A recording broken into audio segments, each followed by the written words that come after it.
Hi there, this is Power and Politics. I'm David Cochrane in Ottawa.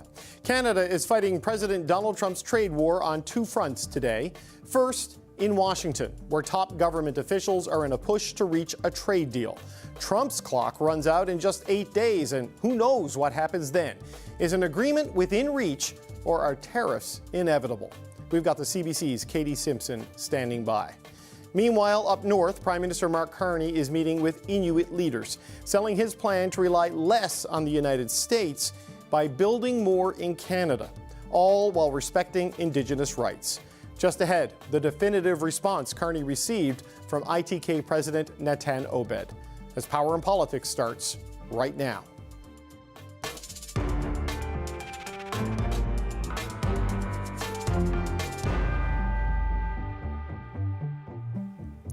We begin, though, with a long-awaited ruling in a case that seized the nation's attention. 5 former players with Canada's national junior hockey team have been found not guilty of sexual assault. It's a case that stemmed from an encounter with a woman in a London, Ontario hotel room 7 years ago.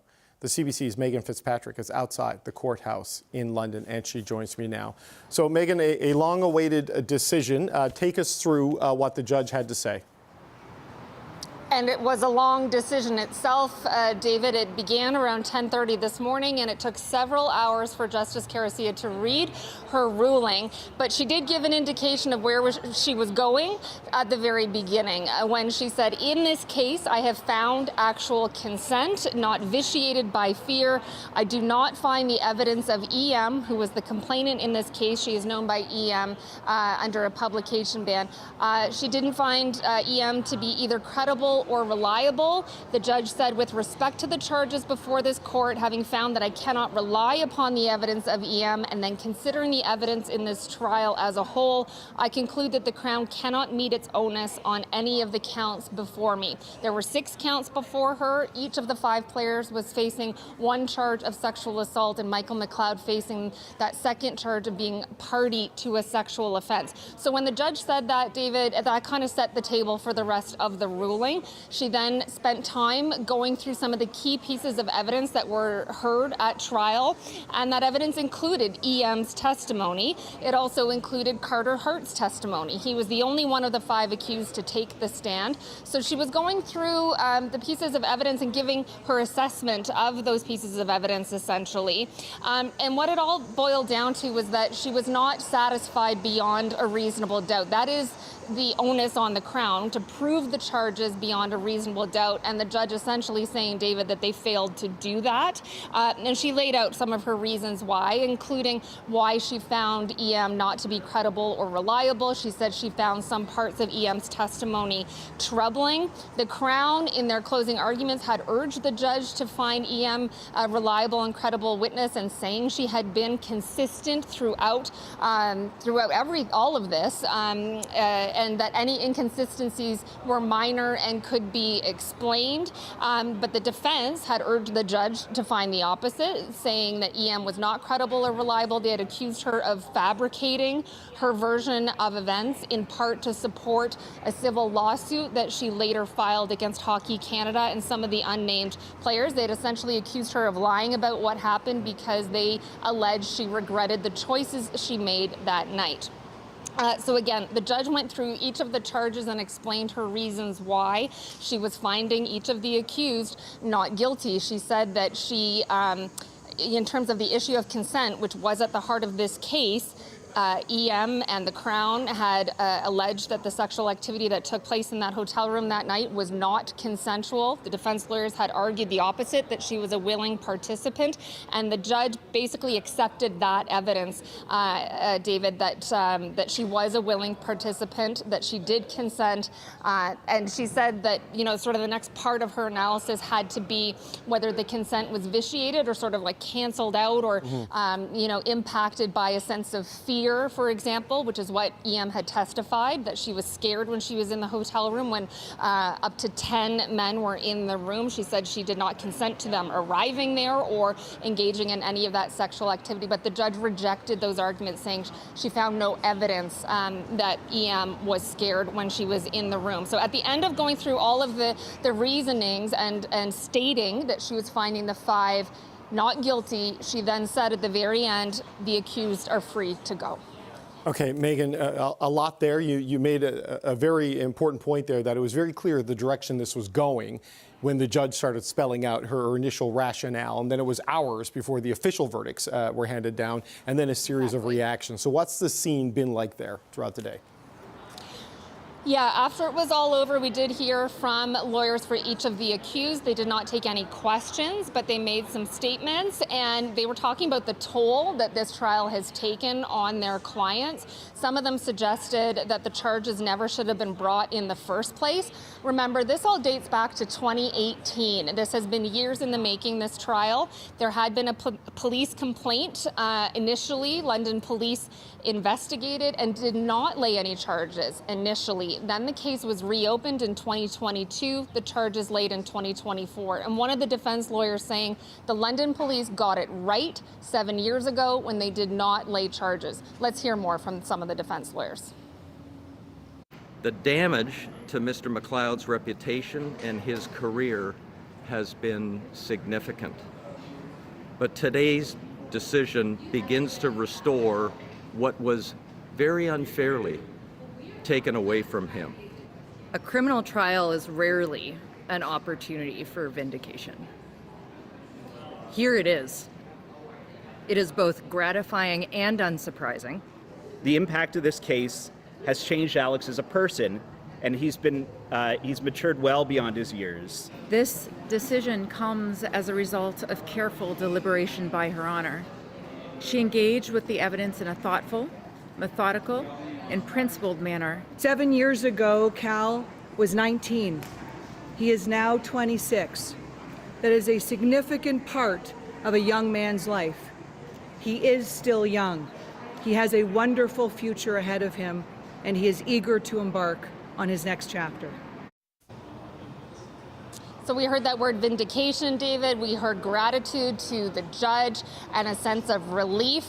The judge had said they were free to go, and they were free to go. They walked out of this courthouse. I saw Dylan Dubé leave and get into a vehicle, and he was being heckled as that happened. There were supporters here at the court of EM, and they were yelling at him as he got into the car.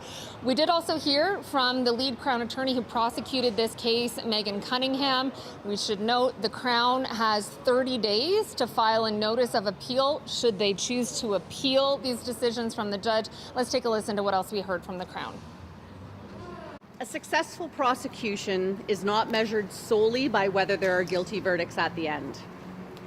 The Crown's goal throughout this proceeding has been to see a fair trial. A trial that is fair to the men charged, and one that is also fair to EM.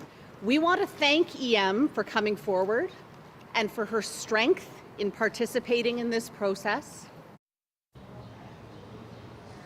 So they were thanking EM, and when we heard from the lawyer, David, representing EM, who read a statement on behalf of EM, she thanked the Crown attorneys who led this case. That lawyer saying that EM was watching the proceedings on a Zoom link. She was not physically here in the court, and that she was very disappointed, not just by the decisions, but by the judge's characterization of her, essentially, and finding that she was not reliable or credible. The lawyer saying she's extremely disappointed by that as well. But she did thank supporters, saying EM has been hearing from people across the country expressing support for her. Here's a little bit more from her lawyer.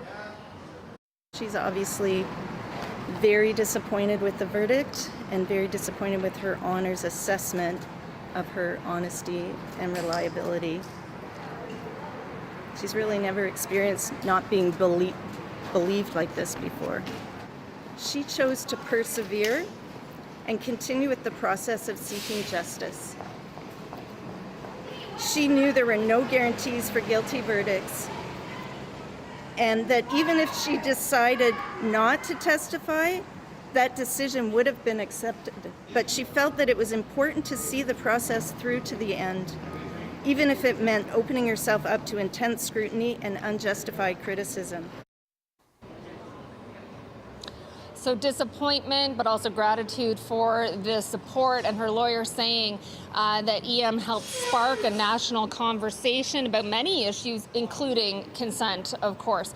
So it was a busy afternoon here, David, at the courthouse after the judge was finally finished reading her decision. There will be written reasons provided later. We did hear from all the lawyers, and as I said, there were supporters of EM. And earlier this morning, there were some supporters of the players as well. Just in terms of their reaction, I wasn't in the actual courtroom at the time, but our colleagues were. I was watching from an overflow room, and they showed visible signs of relief and hugging their family members and so on once they learned their fate, that they had been found not guilty. And again, this has been years in the making. The alleged incidents dating back to 2018, and a lengthy trial that lasted nearly 8 weeks and was full of legal twists and turns. People might remember, with the first jury being dismissed, a second one being chosen, that one being discharged, and then it turned into a judge-alone trial, and we heard her decisions today.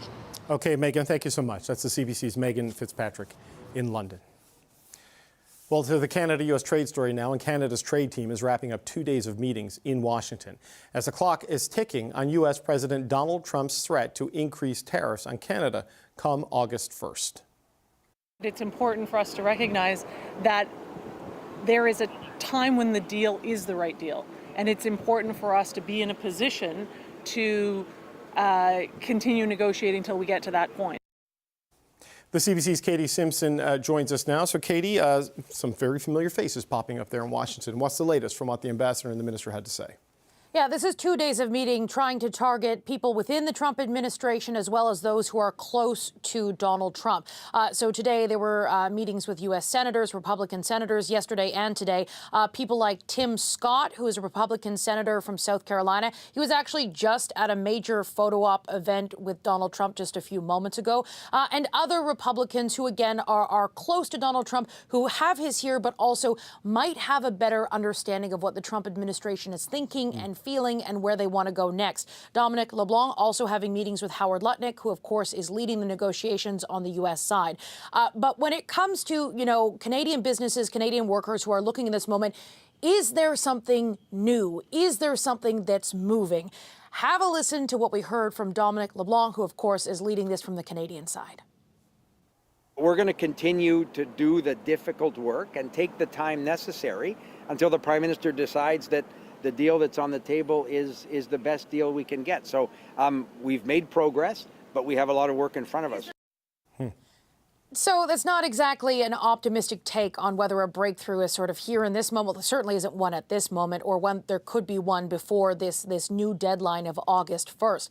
Now, this is part of the broader Canada strategy here, trying to sort of push the Canadian case with influential lawmakers, push the Canadian case with decision makers in the White House, and again, try to learn more about what it is the American wants. Throughout this entire process, we've seen Donald Trump and his team sort of change the goalposts, move the goalposts about what it is that they want from Canada, making this entire negotiation even more complex and more difficult and complicated for the Canadian side. Republicans are recognizing this. When you talk to the Canadian officials who are having these conversations, you hear that there's plenty of support from Republicans, from American lawmakers, both Democrat and Republicans, but at the same time trying to get Trump to sort of change his position or to be more lenient when it comes to Canada. That's not something that is really happening. And there is a recognition among American lawmakers that Canada is really facing an uphill battle. Have a listen to Republican Senator Lisa Murkowski. I wish that I could say it feels good that this is all going to be taken care of before the 1st of August, but I'm not sensing that. So really, for any Canadian workers, Canadian business leaders, any Canadians who are making decisions based on where this trading relationship is going, is there something brand new in this moment that changes the equation in terms of where things are going? No. Are the conversations still ongoing? Is the situation still incredibly fluid? Yes. Okay, so Katie, fluid but at a standstill at the same time is a remarkable thing about these trade talks. And then we're seeing in parallel, though Japan is now disagreeing with some of the details, Trump is making some other deals. So what do you make of that? Where do things stand? Yeah, the thing that I think Canadians at this point, particularly people who will be watching this program, is that until the actual deal is on paper and you can see the exact terms of what's actually included, you can't really count on anything being final. Much of what we know about the Japanese deal so far has been shaped by what Donald Trump has said on social media and what some of his cabinet secretaries have said in interviews. And so Trump appears, at least in this moment, to be in a deal-making mood, announcing the deal with Japan, or the framework for a deal with Japan, a deal with the Philippines, a deal with Indonesia. He's already got a deal that he's going to sort of try and finalize with the UK as he heads over to the UK tomorrow. So, you know, he does appear to be in this moment wanting to sort of get to deals. But one thing that was sort of highlighted to me is that in this moment, Canada doesn't seem to be front and center for the Americans. Donald Trump seems to be really focusing on a number of countries that don't have those trade deals, the same one that Canada have. And some comments that Howard Lutnick made over the weekend sort of point to that as well. You know, Canadians, businesses and workers that are dealing with the steel and aluminum tariffs, that are dealing with the auto sector tariffs, and might be working in an area that are not covered by some of those exemptions, the tariff exemptions, they are obviously having a very difficult time. But from the Trump administration perspective, they look at both Canada and Mexico and say, listen, there are some carve-outs here that other countries don't necessarily have.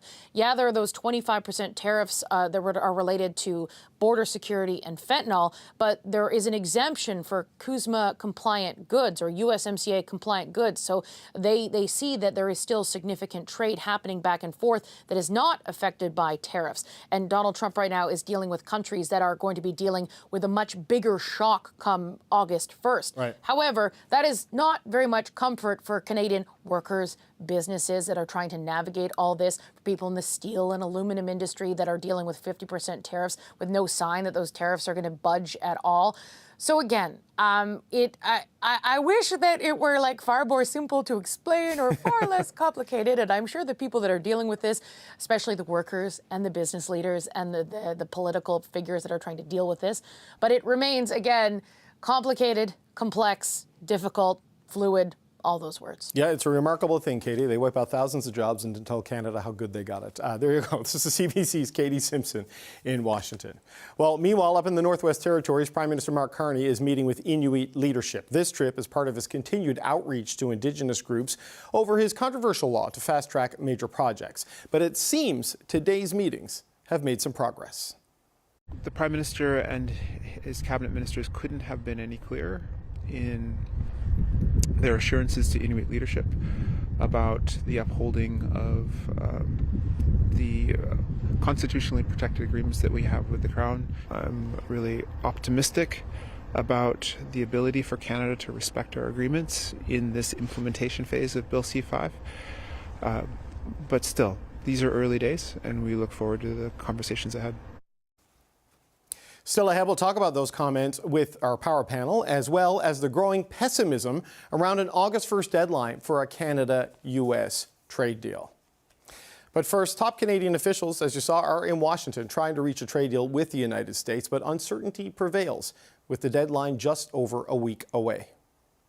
All of these deadlines are with the understanding that we'll take the time necessary to get the best deal that we think is in the interest of the Canadian economy and Canadian workers. I think that it's important for us to recognize that there is a time when the deal is the right deal. And it's important for us to be in a position to continue negotiating until we get to that point.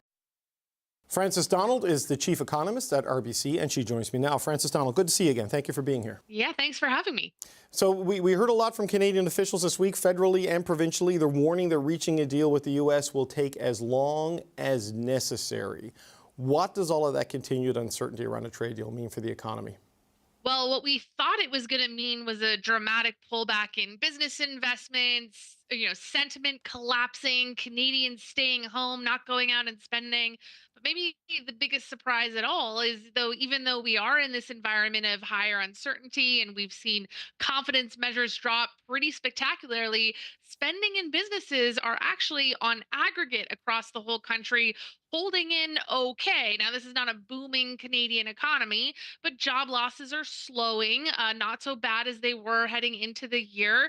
And most indicators of the Canadian economy are holding in there. And that's not true for everybody. There are pockets where, people are really struggling. Spots like Windsor, Ontario, where the unemployment rate is well over 11%. Autos, steel and aluminum, these are areas of the economy that are really feeling the weight of the tariff conversation and this trade uncertainty. But on balance, is it possible that Canada now heading into August is actually okay? This was not what most economists expected back in February. Is the better than expected picture because the CUSMA carve-outs still broadly apply? And while, the tariff picture keeps sliding and changing and moving, the sectoral tariffs have been extremely punishing, but the economy-wide ones have largely been held in abeyance because of the carve-out. That's exactly right. So even though we hear headlines like 35% tariffs or broad conversations about Canada being hit with this trade war, the vast majority, almost 90% of Canadian exports are heading to the United States tariff free right now. Now, is that to stay? We don't know. There could be sector carve outs. There could be more conversations about what gets to fall under this CUSMA compliance lane. But actually, Canada, which started out as the largest victim of American trade policy, is now the best positioned with the lowest average effective tariff rate of any American trade partner. Now, while that's been reflected in some of the resilience of the spending data, we're not so sure that most Canadians have caught on to how, even though in absolute terms we're worse off than we were in January, relative to literally everybody else, we're in the best shape out there.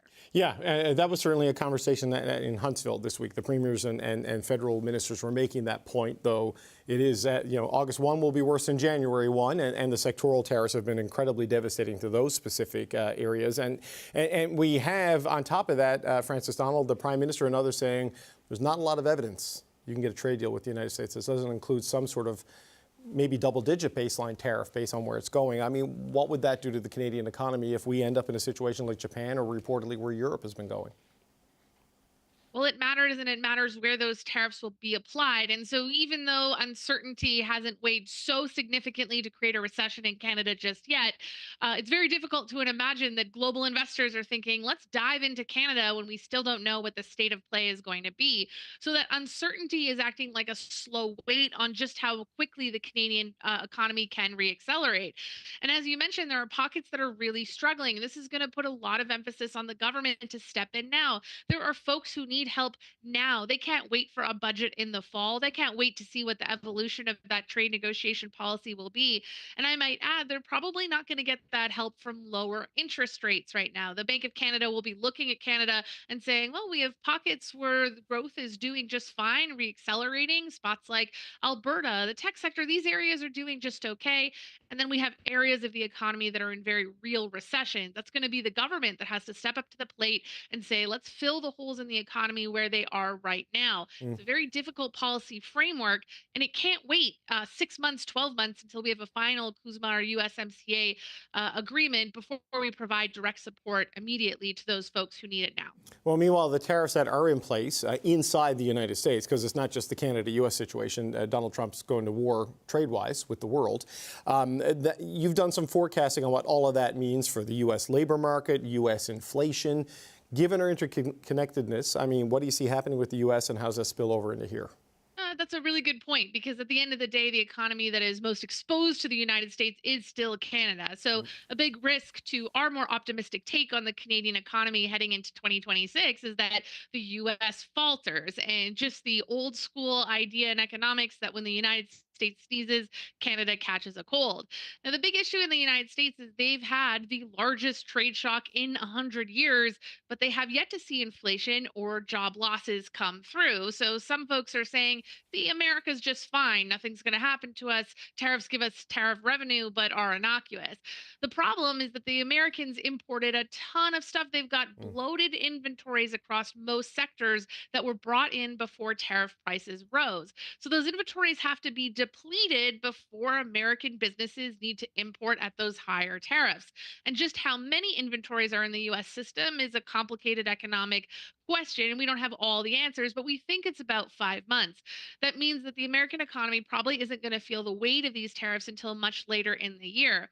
So if you're an American negotiator right now, it's feeling as though you can have your cake and eat it too, but the consequences are probably going to come later this year and make it more difficult for Americans and American policies to continue to rely too heavily on the tariff story. So when you say 5 months, Francis, do you mean 5 months from now? Or like when is the end of that? That's right. Okay. So we're talking like December, Well, essentially, we getting up expect to that- Christmas, right? And even end of the year. And there are stories about companies that front loaded all the way through to Christmas so that they wouldn't have to go through the holiday season with higher inventories or depleted inventories and higher tariff prices. So there's a long lag between when tariffs are applied and when you feel them in an economy. We've seen this before. America tariffed washing machines back in 2018. It took 5 months until you actually saw that raise prices. And you might remember at the time, not just did washing machine prices rise, but dryers, which weren't tariffed, also saw their prices rise as a lot of sellers took advantage of one product seeing the price rise. Let's do it to the other one and see if anyone notices. So the impacts of tariffs, there's ways that we can calculate them, and then there's unexpected things that filter through.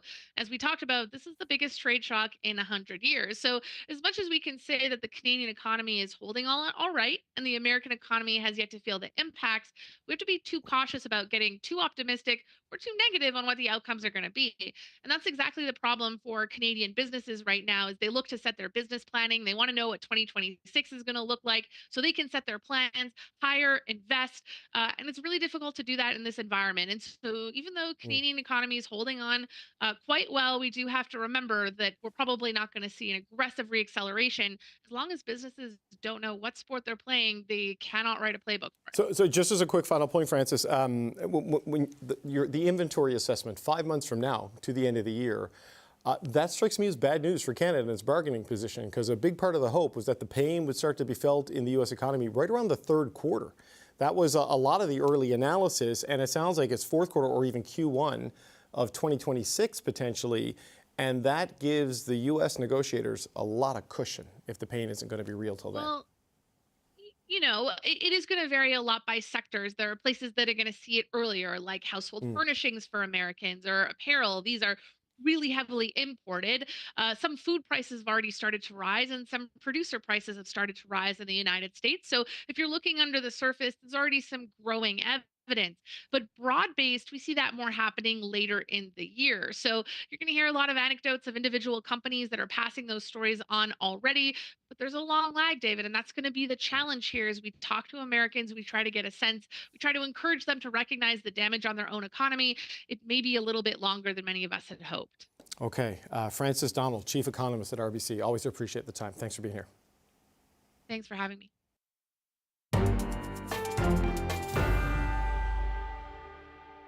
French President Emmanuel Macron says France will recognize a Palestinian state.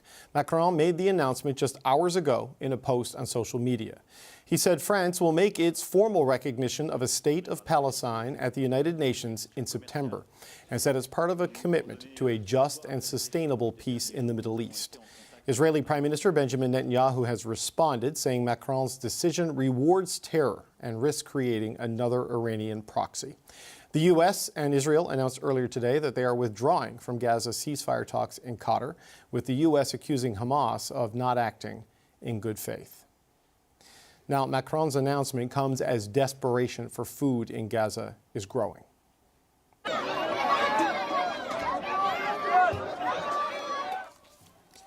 More than 100 aid groups are warning about a mass starvation in the region. The United Nations says more than 1,000 Palestinians have been killed in the past 2 months while seeking aid in Gaza. And it's blaming the new aid distribution system, which has operated a group controlled by the Israeli government. And a warning that the following footage might be disturbing for viewers because it involves children. Now, these videos are from a hospital in Han Yunis today. They show malnourished children lying in hospital beds waiting for treatment. A stark image showing the impact of the lack of food and aid getting into the hands of Palestinians in Gaza. The World Health Organization says 21 children under the age of 5 have died of malnutrition so far this year. I'm joined now by the president of Save the Children Canada, Danny Glenwright. Danny, it's good to see you again. Thank you for being here, sir. Thanks for having me, David. Those images tell a story. I don't know if they tell the whole story. What can you tell us about the aid situation on the ground in Gaza? Well, unfortunately, David, it's not any better than what I've been telling you over the course of the past 2 years when I've joined you on this show. It's gotten worse each time I'm here. As you said, what we are now seeing is the Israeli government perpetuating mass starvation across the entirety of the Gaza Strip. We are seeing children starving to death, and we are seeing aid being used by the Israeli government as bait to entice Palestinians to leave their homes, where they are corralled and concentrated into smaller and smaller areas, where, as you've noted, they are then almost daily massacred by the Israeli military. We've seen more than 1,000 Palestinians massacred just as they are lining up to get food to relieve the starvation for their families. And I have colleagues in Gaza who have made the decision, because of course aid workers in Gaza are also queuing up now for food because it's not getting in there, have made the decision not to go because they do not want to risk their lives for a bag of flour. They would rather stay at home and not eat and not feed their children. That's the situation as we're seeing it now, and it's grim. What are your team members saying about their own situation? I mean, it's always been precarious to go out and seek food since this whole conflict began, but there's an extra level of it now with this new process of distributing aid. I mean, what are they telling you about how they're doing and how long they can hold out, the people who've been working for you throughout this? Well, most people in Gaza who are eating now are only eating one meal a day. And my colleagues are saying that they are just seeing children wandering the streets with bowls or buckets for water that are empty, desperately looking for food, desperately searching for clean water. And this, of course, is as we have trucks sitting outside the border, as we have warehouses even within Gaza with food, with clean water, with those desperately needed medical supplies. And the Israeli government is not allowing us to distribute them. And as you say, in the photos you've shown, it's incredibly disturbing. We have seen children die of starvation. We are now reporting that 25% of the population of Gaza is in famine, and almost the entirety of Gaza is in the highest classification for malnutrition that we have. So many of the issues around the distribution of aid have started since the Gaza Humanitarian Foundation took over. And despite these quite frequent reports of people being killed as they line up for aid, the chair of the Gaza Humanitarian Foundation says, despite the criticism from the UN and other aid organizations, what they've been doing has been, quote, incredibly effective. What do you say to that? Well, if what I've told you is effective, then the definition of that word is different in that person's mind, because what I am seeing and what my colleagues are seeing is the very opposite. It's the complete destruction of the UN humanitarian system, and it is the depravity that I've described to you right now. We know what to do in these situations. We have responded before, but what we're seeing right now is starvation by design. This is a man-made crisis being perpetuated by the Israeli government and the Israeli military for political and military imperatives. And we have seen 50,000 children either killed or maimed or injured in some way over the last 2 years. And at this point, what our agency, and has joined with, as you say, more than 100 other agencies to say, the time for finger wagging, the time for hand wringing is over. It is time for action, and I'm calling on Prime Minister Carney and Foreign Minister Anand that we are now aligned to these atrocities. And if Canada is going to stand up to its commitments to follow international law, as we've done in so many other crises, it is time now for action. So on that point, Danny, Canada and dozens of other countries, they released a joint statement calling for those aid paths to be reopened for NGOs such as Save the Children to be allowed back in to do the work, or to be enabled to do their work. And they did say they would take further action if necessary. So what action? What would you like to see Canada and these other governments do here? There's a big discrepancy in what Canada is not doing right now around Gaza and what we've rallied to do and the risks we've taken in other humanitarian contexts before. Think about how we mobilized to support Ukraine and Canada. Think about all we did, the risks we took to make sure that civilian lives were protected, to make sure that atrocities were prevented. That is what is required now. The words are welcome, but it's the time for words are over. We need to see Canada stop selling arms and ammunition that is being used to kill people in Gaza, whether it's directly or through third parties. We know this is still happening. There are diplomatic and economic levers that can be pulled right now and that must be pulled right now, David. History will remember what we did in this moment and what we failed to do in this moment. And it's been 2 years of a lot of words, a lot of finger wagging, and all these agencies have joined together to say this has to stop. You know, Danny, just to go back to the humanitarian situation as a final point, you see those images of those kids. Even if you get the aid in, the consequences, I mean, are they permanent? Can it be reversed? You know, like the toll on a child who is in the condition that we just saw there on the screen.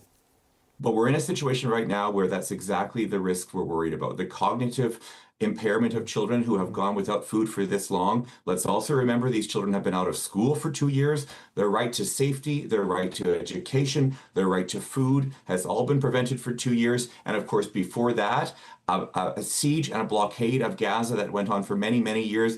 Their entire childhood has been conflict. So their lives have been disrupted forever. And all this will do is perpetuate a cycle of violence. And we are incredibly worried about the effects of this malnutrition on children, especially because it has gone on for so long. Danny Glenwright, always appreciate the time. That's Danny Glenwright, president of Save the Children Canada. Thank you, sir. Thank you. Well, still ahead, Canada's top trade negotiators got FaceTime with U.S. officials today, but will their conversations get Canada to a trade deal by August 1st or even shortly after? Well, one Republican senator says she isn't convinced. And we're going to talk to the Power Panel about all of that next.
Well, with 8 days until the deadline for a trade deal with the U.S., Canada's top trade negotiators are in Washington for FaceTime with U.S. officials.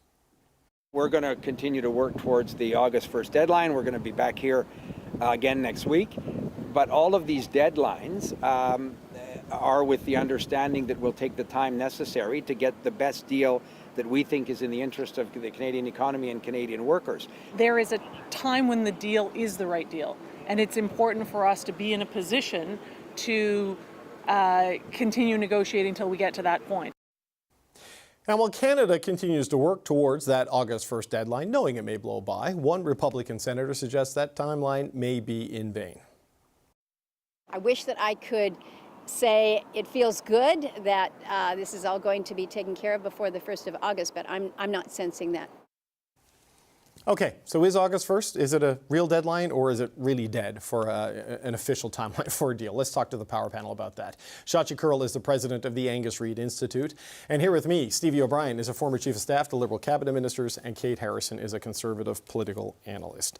Shachi, August 1st, Donald Trump put that, well, it was always on the calendar, but he made a circle it on the calendar with his 35% tariff letter. In Huntsville this week, the Prime Minister, the Premiers, they aren't really feeling bound by it. I don't think our negotiators are, and who knows if America is. How do you view the state of play with that date coming?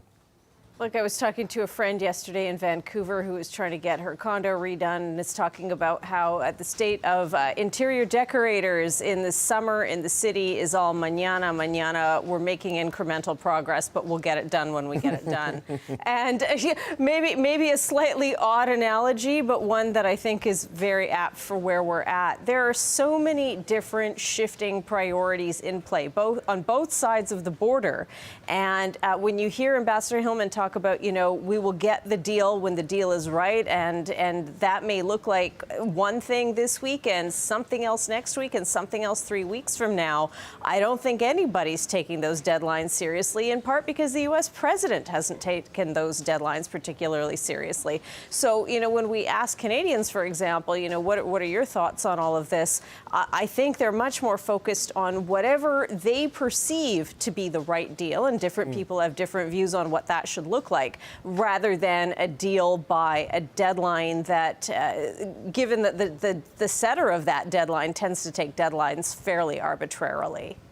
Kate, I think of deadlines. I remind of Douglas Adams wrote The Hitchhiker's Guide to the Galaxy. I love deadlines. I love the whooshing noise they make as they go by. And it feels like with Donald Trump, that's kind of the world we're living in. Where do you think Canada is on these talks? Yeah, well, there is a real pain associated with not meeting that deadline, particularly for auto workers and steel workers. We have more tariffs today than we did on Election Day. And so there is a real economic consequence to not meeting the deadline. The Prime Minister also has some risk here in having posed deadlines that have not been met. August 1st perhaps was a mutually agreed upon deadline that it seems parties are unlikely to meet. Yeah. So there is a risk for the Prime Minister here in having raised expectations for a deal. Again, he came in on this promise of being the right guy at the right time to get a deal done for Canada. The longer this goes, I think that the goodwill Canadians have extended to him in terms of trying to be able to get something done is going to wear thin, and we still have that pain of the tariffs as they exist today for some really key sectors of our economy. Yeah, Stevie, I talked to Scott Moe about that yesterday. I'm going to say it's been a lot of premiers in the last couple of days. And I asked him, if he sees the unity, certainly at the first minister's table, fracturing apart if the trade deal doesn't get done. And he talked about that second component of the national agenda right now, fixing things internally, as being just as important in terms of holding everything together, because there is this sense that, Trump just keeps moving, and, so you can control what you can control. No, I agree with that. I think Carney's going to be measured. If we are back at the polls in 18 or 24 months, he's going to be measured about what he was able to deliver at home, probably more than he's going to be measured against what he was able to achieve vis-a-vis the U.S. president and the tariffs. Not that won't be important, it is, but I think Canadians, premiers across the country recognize that there is a lot of volatility there that's outside of Carney's control, and that to date, at least, he's been steering the ship fairly well, or they're willing to give him a lot more leeway to see where they're going to land it. But that is conditional on the building up defense, building the homes, and moving some of these national projects forward. But Kate has a good point, right, about those specific sectors, right? Steel, Catherine Cobden sat there the day they announced the steel plan and said we were bleeding out. And it helps, it doesn't replace, right? And auto is in a very similar situation with people like Flavio Volpe warning the Stellantis plant in Windsor, the plant in Brampton. These could just go if these tariffs are not looked after soon. So I think that they need to continue to work as hard as they can, and where it sounds like Ambassador Hillman and Minister LeBlanc are on continuing to get the best deal possible for Canada. But we need to look internally on what we can do inside Canada within our control to maybe support those workers or support those industries, whether that's a retooling into more of the defense industry, whether I know they're using the steel in more Canadian defense, building up defense. Maybe there's an auto worker transition into building, labs instead of cars. But I think so that looking at all of the options that we have control of internally, building up the Canadian economy while doing our best to strike the best deal with Washington. I was just going to, the other risk here is that as other deals come to the fore, and there are 5 right now that the U.S. has established, the risk again for our government is dropping farther and farther down that list, particularly given the intensity of the trade relationship that exists. Now, those other agreements vary in terms of their complexity, and 15% is not a tariff. Canada has a very unique arrangement with the United States, so fully acknowledge that. But if we start to see that list of 5 grow to a dozen or 2 dozen, and Canada is not nearer to the top of that list, I think Canadians will be wondering what the government has been busying themselves with. Yeah, well, Shasha, I wonder about that because, people getting deals, but at 15% tariffs or 10% tariffs or 20% tariffs, who knows where it's going to go. I see it difficult that the first minister's table and industry would accept that because at a 10%, 15% tariff rate, your auto sector is done. And I just wonder, where is the country, do you think, in terms of their understanding of this? I don't mean the complexities of it, but just the power dynamic that exists with this unpredictable president just sort of punishing all of his friends and allies with a trade war. Well, it's interesting because Kate talks about, sliding confidence or the risk of ebbing confidence in the Carney government to get a deal done. And indeed, what does that deal look like? First of all, you've got a majority of Canadians who continue to say, 2/3 who say, we want to take a hard line in terms of our negotiations with the U.S. We're still ticked off, we're still pissed off, and we don't want to see concessions. And when you put the question of concessions or places where we could meet the Americans on some of their demands, on any number of those issues, whether it's supply management, whether it's on the auto and steel industry accepting higher tariffs, whether it's around softwood lumber or access to water rights or purchasing more from the U.S. on defense spending, whether it's technology or equipment, majorities, more than 50% in almost every case, are like, yeah, we don't think we want to do that. But the reality is, in a negotiation, indeed, if we want to get a deal done, and we have to get a deal done, some sort of deal, there are going to be big questions that the Prime Minister and the Premiers are going to have to answer to their various electorates. It's great that the Premiers are all getting along right now. Doug Ford is singing the praises of the Prime Minister. Everyone's getting along. Tim Houston is part of the Love-In. It's fantastic, except for when they then have to go home to their various respective provinces and say, look, this is the deal we got done. This is how we managed it. And was it enough for Canadians who were looking for some level of either a tightened kind of response to some of these concessions, or was it a matter of, hey, we did the best we could? So there's a lot in there right now. What I can tell you is, in terms of the way Canadians are facing confidence or lack of confidence towards a deal, they're split evenly on this issue, David. About half say,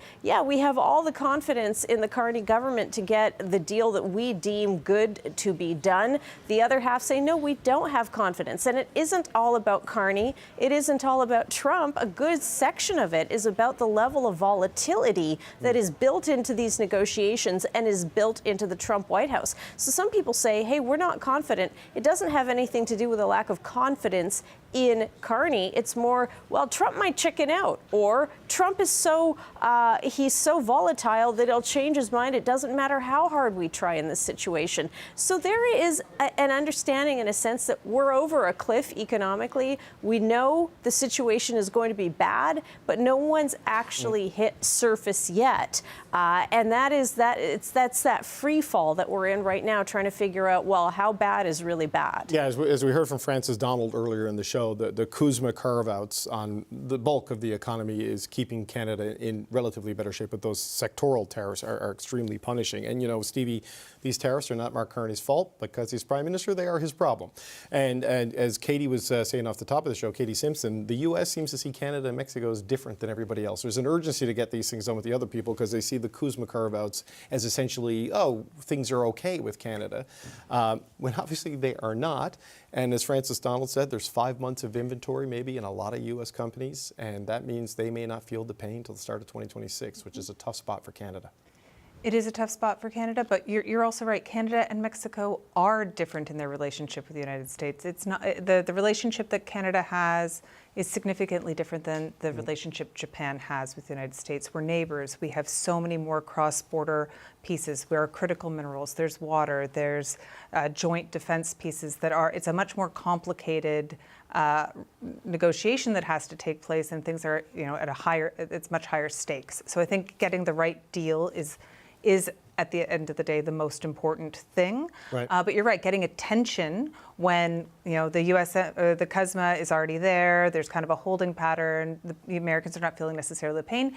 Is going to be a challenge when everyone else in the world is also trying to get Washington's attention. Yeah, Kate, it's the uncertainty, it's the volatility, the unpredictability, but then there's also, if you are down the chain of items to get to and they're not feeling the economic pain yet because they've stockpiled their inventories, it's going to be tough for Canada to put the pressure on the U.S.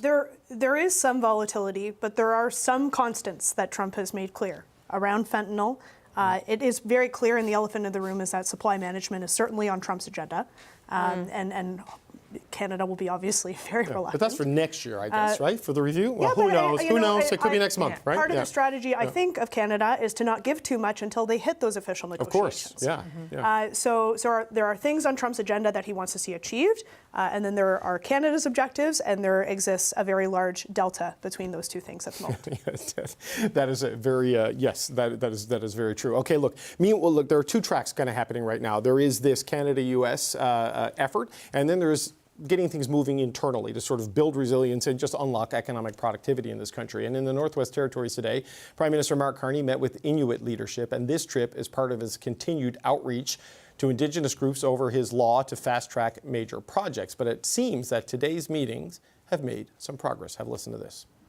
The Prime Minister and his cabinet ministers couldn't have been any clearer in their assurances to Inuit leadership about the upholding of the constitutionally protected agreements that we have with the Crown. I'm really optimistic about the ability for Canada to respect our agreements in this implementation phase of Bill C-5. But still, these are early days, and we look forward to the conversations ahead. So, Shachi, there has been, to this point, sort of mixed responses on from a lot of the national Indigenous groups, the AFN, with its 600-plus members. Obviously, it's going to be more difficult to pull together. But Natan Obed was very frustrated with the pace at which this legislation was pushed through. So this is an important development on reassuring key players. Well, yeah, and especially the players who hold influence and the players who were very critical at the beginning of this process around C5. So, you know, I heard two things from Mr. Obed. I heard early days, but also feeling reassured, and it really speaks to a couple of questions, and we've laid out these questions before. Ultimately, when various Indigenous communities and First Nations speak against C5, the big question, as you've laid out, is, you know, who speaks for any community, because there is no monolith. But in the case of Mr. Obed, he is speaking for his people, and it represents perhaps a hurdle cleared. And you take your fences one at a time in these situations. But he also talked about the early days aspect of things, which means if he doesn't like the projects he's seeing that have an impact on his people, we are certainly back to the potential for having to, at best, negotiate, at worst, be in a very difficult situation around potential charter challenges and other criticisms or outright opposition. For now, a slim majority of Canadians are on side with C5, including the provisions around consultation, but not necessarily a veto. Mr. Obed had interesting things to say about what does a veto represent. Is it necessarily a good thing or a bad thing? But I think this would be a moment of relief, a moment for Mark Carney to wipe his brow and say, phew, at least for today, this is a step forward without having to maybe worry about 2 more steps back. Okay, we've got about 2.5 minutes left in the show. But Kate, I listened to what Natan Obed said. He is a very measured critic of things, so that is an important statement from him. But I also stack that on top of what the outgoing Premier of Nunavut, PJ Akiaguk, told me yesterday about how they have alignment and the projects they put forward for the North. They're Inuit-led, they're Inuit-endorsed. So if you're looking at northern development and economic opportunity for the Inuit, this is a very good sign for progress on shared economic development up there. And the wrong takeaway from the criticism that has been laid out, which I think has been appropriate, is that First Nations and Inuit communities do not want to see projects advance. That's the wrong takeaway. They want an equal seat at the table on it. They want a seat at the table. They want to know that the actors that they're dealing with are acting transparently. I do wonder if there is no flexibility or adjustment when these projects come forward. And truthfully, I think until we have a tangible project that we are discussing within the purview of C5, we don't know how this is going to play out. But I do think that the move fast, break things mantra of the Prime Minister, the Liberal campaigning approach, might come up against a Liberal governing approach, which is much more complex and runs into more roadblocks and some of the barriers that exist. Because you had this initial pitch of C5, which is we're going to move fast, we're going to be able to circumvent previous challenges and barriers that have existed to infrastructure development. And now you have communities saying, well, there might not be such a big change on our side. So until there's a project that we're actively debating and discussing, we're not going to know if the government is actually meeting their commitment. Stevie, 30 seconds to you. What I hear from this and from coming out of the First Minister's meetings is that we might want to look at some of our first major projects being done in the Arctic. That might be where we see progress, and what a great place. It has economic development potential, but there's defense importance, strategic defense, Arctic bases, other dual-use potential projects to roll out, and it sounds like willing partners potentially all around. I agree that it will depend on the specific project, but I would look to see something Arctic specific in the budget. Yeah, and I think that's where you could tick a lot of boxes in a place like Nunavut, in that it's Indigenous-led, it could get you to the minerals you need, and it could get you to things that help with your NATO spending. So a lot of it could come together, and the support from the ITK, very important there. Okay, we've got to say goodbye. Shachit Kurl, Stevie O'Brien, Kate Harrison, thank you so much for being here. And thank you all so much for watching Power and Politics today and every other day. I'm David Cochran. Thank you for watching Power and Politics. More coverage still ahead right here on CBC News Network. So don't go anywhere. Stay where you are.